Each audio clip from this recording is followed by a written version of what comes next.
ഇന്ത്യയിലെ ആദ്യത്തെ Portuguese വൈസ്രോയിയാണ് Francisco de Almeida. ശക്തമായ നാവികപ്പടയെ വളർത്തിയെടുക്കുന്നതിലൂടെ സമുദ്ര മേധാവിത്വം സ്ഥാപിച്ച് പോർച്ചുഗീസ് വ്യാപാരം വളർത്തുക എന്ന നയമാണ് നീല ജലനയം, ബ്ലൂ വാട്ടർ പോളിസി.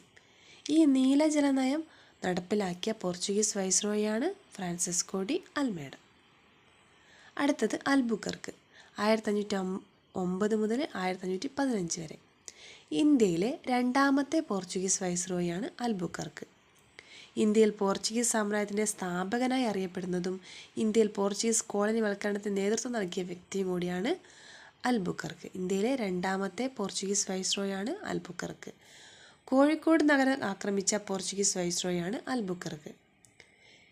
പോർച്ചുഗീസുകാരും ഇന്ത്യക്കാരും തമ്മിലുള്ള വിവാഹത്തെ അല്ലെങ്കിൽ മിശ്ര കോളനി വ്യവസ്ഥയെ പ്രോത്സാഹിപ്പിച്ച പോർച്ചുഗീസ് വൈസ്രോയി ആരാണ്? അൽബുക്കർക്കാണ്. ഇന്ത്യയിൽ സതി നിരോധിക്കുകയും നാണയ സമ്പ്രദായം ഏർപ്പെടുത്തുകയും ചെയ്ത പോർച്ചുഗീസ് വൈസ്രോയിയാണ് അൽബുക്കർക്ക്. പോർച്ചുഗീസുകാർ ഗോവ പിടിച്ചെടുത്തത് ബീജാപ്പൂർ സുൽത്താനിൽ നിന്നാണ്. 1510 മുഹമ്മദ് ആദിൽ ഷാ ബീജാപ്പൂർ സുൽത്താനിൽ നിന്നാണ് പോർച്ചുഗീസുകാർ ഗോവ പിടിച്ചെടുത്തത്. പോർച്ചുഗീസ് ആസ്ഥാനം കൊച്ചിയിൽ നിന്നും ഗോവയിലേക്ക് മാറ്റിയ വൈസ്രോയി ആരാണ്? അൽബുക്കർക്കാണ്. അപ്പോൾ ഇന്ത്യയിലെ രണ്ടാമത്തെ പോർച്ചുഗീസ് വൈസ്രോയി അൽബുക്കർക്കാണ്. ഒന്നാമത്തത് ഫ്രാൻസിസ്കോ ഡി അൽമേഡയാണ്. ഇന്ത്യയിൽ പോർച്ചുഗീസ് സാമ്രാജ്യത്തിൻ്റെ സ്ഥാപകനായി അറിയപ്പെടുന്നത് അൽബുക്കർക്കിനെയാണ്. പോർച്ചുഗീസുകാർ ഗോവ പിടിച്ചെടുത്തത് ബീജാപ്പൂർ സുൽത്താനിൽ നിന്ന് 1510 പോർച്ചുഗീസിൻ്റെ ആസ്ഥാനം കൊച്ചിയിൽ നിന്നും ഗോവയിലേക്ക് മാറ്റിയ വൈസ്രോയി അൽബുക്കർക്കാണ്. കുഞ്ഞാലി മരക്കാർ. ആരാണ് കുഞ്ഞാലി മരക്കാർ?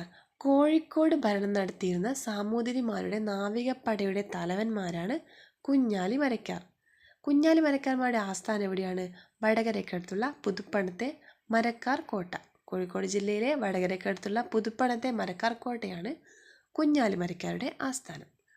പോർച്ചുഗീസുകാർക്കെതിരെ കുഞ്ഞാലി മരക്കാർ സ്വീകരിച്ച യുദ്ധമുറയാണ് ഗറില്ല, ഒളിപ്പോര് യുദ്ധമുറയാണ് പോർച്ചുഗീസുകാർക്കെതിരെ കുഞ്ഞാലി മരക്കാർ സ്വീകരിച്ച യുദ്ധമുറ.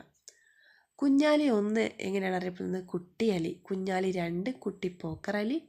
കുഞ്ഞാലി 3 പട്ടുമരക്കാർ, പടമരക്കാർ.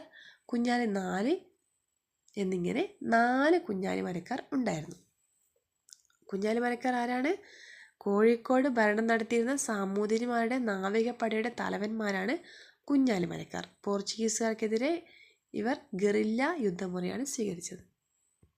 പോർച്ചുഗീസുകാർക്കെതിരെയുള്ള യുദ്ധത്തിലെ യഥാർത്ഥ വീരൻ എന്നറിയപ്പെടുന്നത് കുഞ്ഞാലി 4 ഇന്ത്യൻ സമുദ്രങ്ങൾ